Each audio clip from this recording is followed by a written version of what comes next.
Hi. Today I thought I would tell you about my collection. This is Hall China. And if you're new here, my name's Amy and welcome to my channel. And I do a lot of different things, thrifting. I love Louis Vuitton handbags. And I also have fur babies. I have 5 dogs and I'm retired. And if you like to listen to any of my stories, I appreciate you sticking around. Anyway, Hall China is from East Liverpool, Ohio, is where their foundry was. They started in 1903 and they closed in 2021. So that was over 100 years that they produced in their foundry all different patterns of their china. They had, those are the ball pitchers, as they're called, or ball jugs. They had teapots, they had dinnerware, they had rolling pins, they had just all different kind of china that you could think of. You know, butter containers and things like that. They also had refrigerator ware, which was like where you put leftovers in and you could put it in your refrigerator. And anyway, I'm from Ohio, and my mother, she started collecting, excuse me, and she had what was called the pattern Chinese Red, and she also had the Autumn Leaf collection. I kind of ventured from that, and really my passion is I love the ball jugs. Some people collect all of the ball jugs in the different colors they have, because they have every color in the rainbow. And then they have some that are a pattern. So today I'm going to show you one of the patterns that they did, and it was called Fantasy. And so my collection is more of, I picked the patterns that they had and collected those. And I have a couple of the colored ball jugs, but I have more of the patterns because I just love all the different patterns. So the Fantasy ball jug, I'll show you right here. This is the pattern.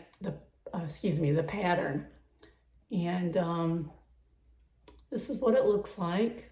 Back up a little bit. And they made several different items with this pattern. But my favorite is the ball jug. So anyway, this one's more like a rare pattern that you don't see, especially in the ball jug. You see a lot of it in the other dinnerware and things like that, but the ball jug is kind of hard to find. It has like a red trim along the edge, red trim on the handle, and then I just love all the colors. I just think it's so pretty.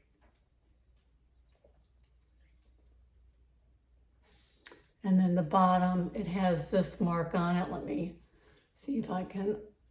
So that number at the bottom is going to be the pattern number.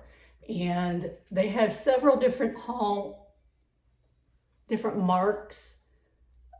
This one's probably not that old because that mark indicates it's a little bit earlier, but some of the marks would be in a round circle with the name Hall. Those are going to be from like the 20s, 30s, that era, 40s.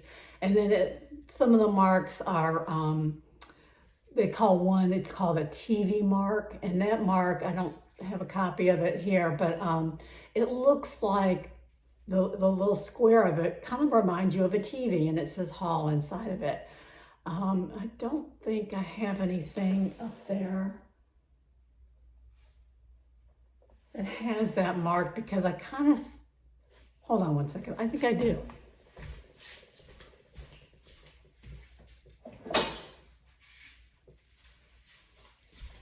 Yes, I do have one. It's not really, I will say this mark, I think it's older than, like 70s and beyond. And it's not as collectible or considered an antique if it's, you know, from the 70s, more vintage basically. But the round one that has Hall in it, that's more collectible, and people like to see that mark mainly. But I'll show you the mark. This is what they call the TV mark. And as you can see, that's the pattern number. Let's see if I can get a little closer. Hall. But yeah, it looks kind of like a TV, you know, when back in the day when we had a TV that, you know, was kind of like a box and it sat on your tabletop, or, you know, before they had the consoles, you know, or excuse me, after they had the consoles and you would just have the TV. Anyway, if you're from that generation, you'll know what I'm talking about.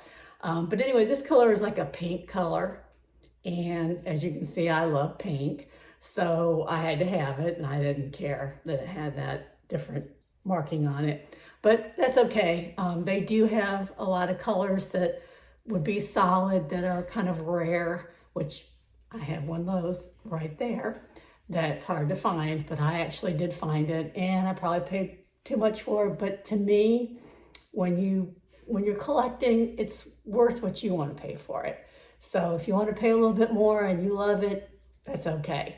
You know, you just want to make sure that, you know, you have to keep in mind if you're going to get money back out of it, you might not. But to me, I'm not looking for trying to make any money or resell or any of that. I just like to collect mainly. So I can just leave something for my kids to have to fool with when I, you know, finally leave and they have to come around and go through my stuff. I hope my daughter will keep it going, but I don't know if she will or not. We'll see. But anyway, as I said, I love this. I love Hall. A lot of different Hall China pieces. And as we go through, I'll show you some other stuff that I have. I got some teapots at the top. These right here are called Tea for One, which I collected all of those. And that's made by China Specialties, which is a little bit different than the Hall China. But that's where my little elephant came from, which is right there. But anyway, I got some other ball jugs that at some point I'll show you guys. But anyway, if you've popped in to say hello, I appreciate it. If you could like and subscribe, I'd appreciate that. Try to grow the channel if I can, and bring you guys more stuff about stuff I pick up and what I collect, and you know what I do with retirement, and things we're going to end up doing here later. I think we're planning a cruise in November, which I think will be fun, and it's time for a little bit of vacation. So we might do something like that. But anyway, if you like this video, please like and subscribe. I would really appreciate it. And until next time, I'll see you later. Bye-bye.